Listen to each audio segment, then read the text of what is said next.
Yod, he, vav, he dengan nikut di sini, nikutnya, tapi kadang-kadang ada tambahan di dalamnya di sini.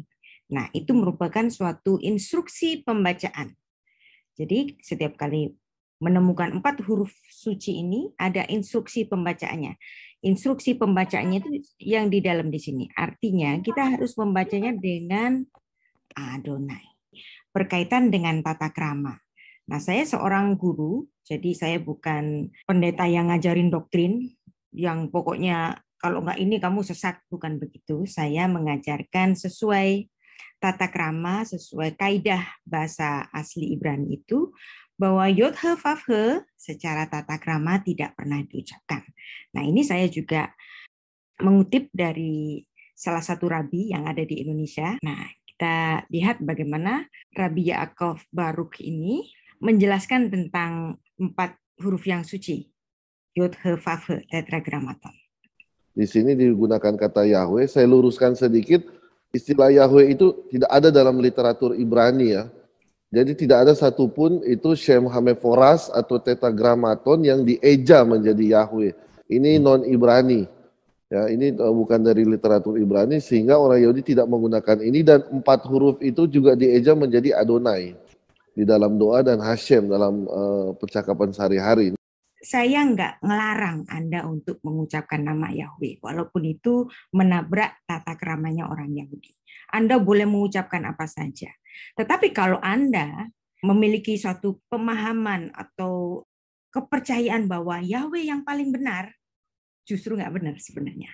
Tapi saya nggak ngelarang, Anda boleh dengan bebas menggunakan itu. Saya nggak ngelarang. Tapi kalau Anda ngatain orang lain, yang paling benar itu Yahweh, justru Yahweh itu nggak benar. Seperti Rabi Yaakov Baruk tadi, Yahweh itu bukan bahasa Ibrani. Itu hanya sebatas doktrinal gereja tertentu yang menggunakan nama Yahweh. Dan sebenarnya Yahweh itu kalau ditelaah dari bahasa asli Ibrani, ini adalah suatu kata yang menabrak gramatik Ibrani karena ada grammatical error di situ. Jadi perhatikan di sini bahwa Yahweh itu bukan bahasa Ibrani. Yahweh itu adalah suatu kata dengan grammatical error dari gramatik Ibrani. Nanti kita akan belajar kenapa kok bisa ini adalah grammatical error. Nah, kita harus tahu bahwa Yod He Vav He, Yod He Vav He, nama Tuhan yang suci. Secara huruf-hurufnya itu bisa dibaca Yehovah. Ini sesuai dengan naskah Masoretik, penulisan dengan titik-titik seperti ini. Bisa dibaca Yehovah. Tetapi secara tata krama tetap nggak boleh diucapkan. Nah, kalau Anda belajar sastra Ibrani, Anda akan tahu dari mana kata Yehovah ini berasal, yaitu sebuah kata dengan akar kata haya. Haya itu artinya to become atau to be exist, artinya exist atau become. Jadi kalau kita melihat nama Tuhan yang suci, Yod He Vav He, yang artinya di sini, nama Tuhan ini memiliki arti sang ada. Tuhan itu adalah sang ada. Dia yang menjadikan tidak ada menjadi ada, karena dia sang ada.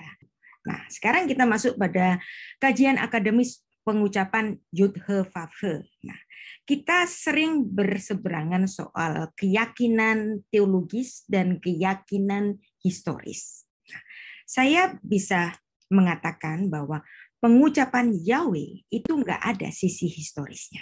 Itu hanya klaim yang ada belakangan, yang tidak berasal dari orang Ibrani atau orang Yahudi, tetapi justru dari seorang teolog dari Prancis yang kemudian pengucapan ini dikembangkan di Amerika. Nah, dari Amerika masuk ke Indonesia. Nah, dipakailah kata Yahweh ini.